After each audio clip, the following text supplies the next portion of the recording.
Sir ನಾನು ಕೇಳ್ಪಟ್ಟೆ ನೀವು ಪ್ರೈವೇಟ್ ಕಂಪನಿಲಿ ಕೆಲಸ ಮಾಡ್ಕೊಂಡು ಈಗ ಪಾರ್ಟ್ ಟೈಮ್ ಬಿಸ್ನೆಸ್ ಅನ್ನ ಮಾಡ್ತಾ ಇದ್ದೀರಾ ಅಂತ. ಬಟ್ ನನಗಿರೋ ಪ್ರಶ್ನೆ, ಈಗ ಪಾರ್ಟ್ ಟೈಮ್ ಅಂತ ಬಂದಾಗ ಬೇರೆ ಬೇರೆ ಬಿಸ್ನೆಸ್ ಐಡಿಯಾ ಹೊಳೆಯುತ್ತೆ ನಮಗೆ.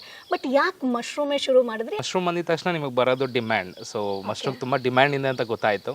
ಸೊ ಹಾಗಾಗಿ ಯಾವ ಮಶ್ರೂಮ್ ನಾವು ಮಾಡ್ಬೋದು ಅಂದರೆ ಈ ಪಾರ್ಟ್ ಟೈಮ್ ಅಂತ ನೀವು ಹೇಳಿತಾರನೇ ನಮ್ಮ ಕೆಲಸಗಳ ಜೊತೆಗೆ ಯಾವ್ದು ಮಾಡ್ಬೋದು ಅಂತ ಬಂದಾಗ ನಮ್ಗೆ ಆಯಿಸ್ಟರ್ ಮಶ್ರೂಮ್ ಈಸಿಯಾಗಿ ಮಾಡ್ಬೋದು ಅಂತ ಗೊತ್ತಾಯಿತು. ಅದರಲ್ಲಿ ಯಾವ ರೀತಿ ಸಬ್ಸ್ಟ್ರಾಕ್ಟ್ಗಳು ಬರುತ್ತೋ ಸೊ ಅದನ್ನ ನಾವೆಲ್ಲ ಅದ್ರ ಬಗ್ಗೆ ತಿಳ್ಕೊಂಡು ಕೊನೆಗೆ ನಾವೇನು ಮಾಡಿದ್ವಿ, ಪೆಲೆಟ್ಸ್ ಅಂತ ಯೂಸ್ ಮಾಡಿ ಸೊ ಅದನ್ನ ಈಸಿಯಾಗಿ ಮಾಡ್ಬೋದು.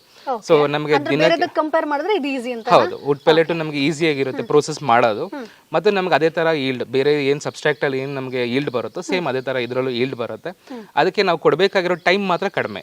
ಸೊ ನಮಗೆ ದಿನಕ್ಕೆ 2 ಮಾರ್ನಿಂಗ್ ಬೆಳಗ್ಗೆ 2 ನಾವು 2 ಅವರ್ ಕೊಡ್ತೀವಿ ಅಂತಂದ್ರೂ ಈವ್ನಿಂಗ್ 2 ಅವರ್ ಕೊಟ್ಟರು ಸಾಕು. ಮೇಯ್ನು ನಿಮಗೆ ಬಂಡವಾಳ ಕಡಿಮೆ. ಸೊ ನೀವು ಕಡಿಮೆ ಬಂಡವಾಳದಿಂದನೂ ಸ್ಟಾರ್ಟ್ ಮಾಡ್ಬೋದು.